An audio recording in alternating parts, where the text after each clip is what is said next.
People talk about the third eye as in this mysterious part of you that accesses the subconscious realms. And that's really what it is, because you have your eyes and that's what you're seeing this beautiful world with. And then you have this area that we kind of think's here, but it's actually back of your brain, sort of midbrain here. And it is actually the part they refer to, which is seeing beyond physical seeing, which is seeing into the subconscious realms, which is accessing knowledge beyond the conscious world. And the subconscious world is attached to everything in the unconscious world, the unconscious realms, the realm where everything that can be known throughout time and space is known. And you have access to that. And we kind of see it as being mysterious and out there, but it's not. It's with you all the time. And I'm talking today about opening that area. And there's lots you could say about it, but we do live in a world, a Western world, which is very much about placing precedence on very linear thinking, rational, getting yourself from A to B and working things out about the actual material and the physical.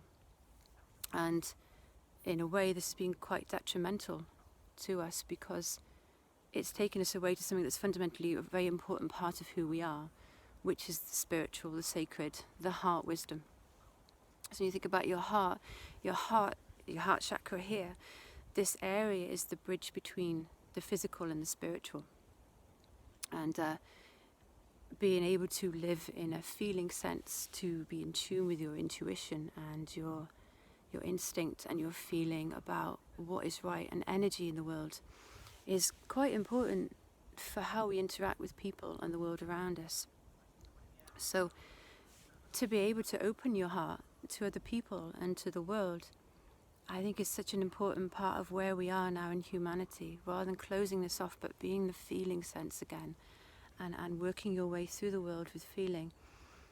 The cultures in the past were very much about revering this part of them they called the third eye, that was with various names in different cultures, but was accessing these subconscious realms. And the heart, if you look at ancient Egyptian cultures, they had these structures on top of their heads, and they were representing the thymus gland and the pineal gland, and the importance of these with their connection to star wisdom and the wisdom of the earth.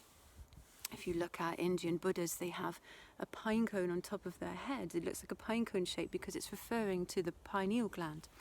So the pineal gland is associated with the third eye. And the pineal gland is very, very small. It's about the shape of size of a piece of rice. And it's shaped like a pine cone, hence the pine cone. If you outside the Vatican, the Pope, where the Pope lives, there's a pine cone. So you see pine cones on staffs. So it's the pineal gland relating to the third eye. The third eye, if you look at the chakra systems, is the sixth chakra. So you're looking at your brow chakra here, and the pineal gland is the gland associated with that. So accessing it through a point here. So a lot of ancient cultures realized that this area was so important to access the other realms of being, which were vital to our wholeness as who we are upon the planet. We aren't just automatons walking around in a material world. We are beautiful, energetic. We are spirit in motion. The energy in our bodies is what makes things work, and that is spirit in motion. And when we're children, we're very much in realms which are about the imagination. We walk around, we're in the forest, we're running around, we're playing, and we're in more brain waves, which are theta brain waves. So we talk about brain waves, we live very much in an active state, a beta way of being, and the theta is more the imagination. It's the realm where you see kids waving at. What are you waving at? Oh, I just saw a man over there. They're more able to see spirits because they haven't closed off yet. They're before the societal conditioning comes in, which teaches you, there's nothing there, there's nothing out there, and we start gating, we start closing off, and we're taught to not to play as much, and then the play is essential to who we are. So you talk about opening the doors of perception, where you come back into that amazing realm of consciousness where you are aware of things beyond the everyday. And it's just, I see this as vital as who I am as a person. And you don't need any mind-enhancing drugs to do it. One of the best ways you can access the third eye consciousness is basically through meditation. Lovely outdoors in a woodland if you can get there, or out just in your house.